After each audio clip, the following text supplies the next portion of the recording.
ناظرین گرامی، آج کی ویڈیو میں ہم جانیں گے کہ عثمان غازی کے لیے برسا فتح کرنا مشکل کیوں تھا اور یہ شہر ترکوں کے لیے اتنا اہم کیوں تھا۔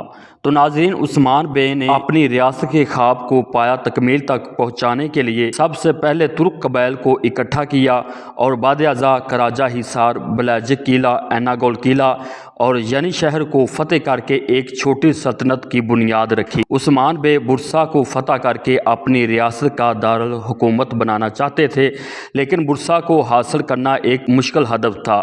آئیے جانتے ہیں کہ برسا کو فتح کرنا مشکل کیوں ہوا۔ تو ناظرین، برسا تجارت کے لیے ایک مرکزی علاقہ تھا اور قسطنطنیہ اور اناطولیہ کے تمام قافلے برسا کے ہی رستے سے تجارت کیا کرتے تھے۔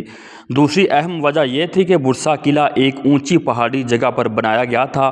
اس کی اونچی مضبوط دیواریں اور برجوں اور ٹاوروں کو بڑے پیچیدہ طریقوں سے تعمیر کیا گیا تھا، اس لیے اس قلعے تک کسی فاتح کا پہنچنا کافی حد تک مشکل تھا۔ اور اس قلعے کی دفاعی پوزیشن ایسی تھی کہ اس سے اوپر حفاظت کرنے والے سپاہی دور دراز سے نظر آنے والے قافلوں وغیرہ کو دیکھ لیتے تھے اور اس قلعے کے ارد گرد کے پہاڑ حملہ آوروں کو روکے ہوئے تھے، اس لیے اس قلعے تک پہنچنا مشکل ہو جاتا تھا۔ اور پھر اس قلعے کے محافظ جنگجو تربیت یافتہ سپاہی تھے جنہوں نے باہر سے آنے والے کئی حملہ آوروں کو شکست دی۔ قلعے کی قیادت کرنے والے بڑے بڑے سخت آور اور مضبوط کمانڈر تھے جو کہ جنگی حکمت عملی کو جاننے والے تھے اور اس قلعے کے لیے ایک مضبوط قوت بنے ہوئے تھے۔ قلعے کے مضبوط اور وفادار سپاہی جنہوں نے اس قلعے کو ناقابل تسخیر بنا دیا تھا۔ تو ناظرین، یہ چند وجوہات تھیں جس کی وجہ سے عثمان بے اسے فتح نہ کر سکے۔ عثمان بے نے برسا کا محاصرہ کئی سال تک جاری رکھا اور اورحان غازی اس محاصرے کی قیادت کر رہے تھے۔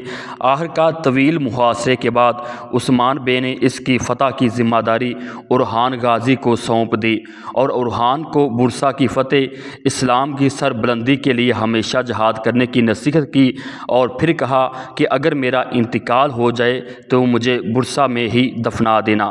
تو ناظرین، عثمان بے کی نصیحت پر عمل کرتے ہوئے اورحان غازی نے اپنی حکمت عملی کے سبب تمام ترک سرداروں کو متحد کیا اور برسا کی فتح کے بارے میں ترغیب دی، لیکن کچھ سرداروں نے جواب دیتے ہوئے کہا کہ ہم برسا کو کیسے فتح کریں گے، یہاں لڑنا ہمارے لیے کوئی فائدہ نہیں رکھتا، ہمارے فضول میں لوگ مارے جائیں گے۔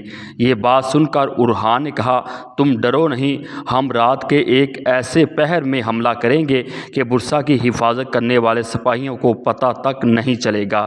جب رات کے وقت ان کے چند سپاہی قلعے کی فصیلوں پر پہرا دیں گے تو سب سے پہلے ہم ان کی توجہ ہٹائیں گے اور قلعے میں داخل ہو جائیں گے۔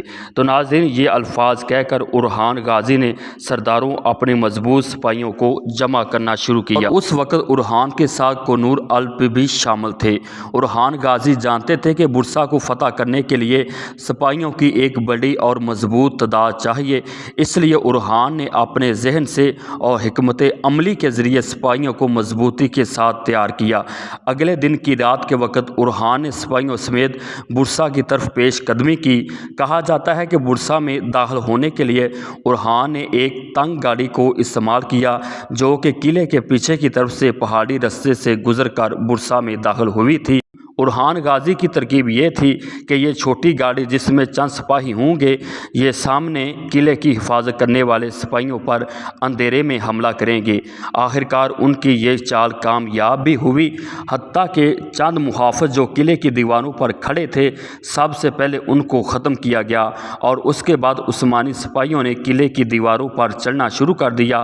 افراتفری کی اس حالت میں قلعے کے اندر موجود سپاہیوں نے قلعے کے دفاع کے لیے اوپر چڑھنا شروع کر دیا، لیکن عثمانی سپاہی دیواروں کو پھلانگ کر اس وقت آگے بڑھ چکے تھے۔ اب اورحان غازی اور برسا کا کمانڈر آمنے سامنے تھے۔ رات بھر قلعہ میں تلواروں کی آوازیں گونجتی رہیں۔ اب برسا قلعے کا فیصلہ اورحان غازی کی قسمت میں ہونے والا تھا۔ برسا کے گورنر نے مزاحمت کرتے ہوئے اورحان غازی سے کہا کہ تم لوگ میرے قلعے میں گھس تو آئے ہو، لیکن میں تمہارے سامنے کبھی بھی نہیں جھکوں گا۔ قلعے کے محافظوں نے بڑی قوت سے مقابلہ کیا لیکن عثمانیوں کے آگے پسپا ہو گئے۔ جب صبح کا وقت ہوا تو عثمانی پرچم قلعے پر لہرا رہا تھا۔ آخرکار اورحان غازی نے قبائل کے ساتھ اتحاد کر کے اور اپنی حکمت عملی کے ساتھ برسا کو فتح کر لیا۔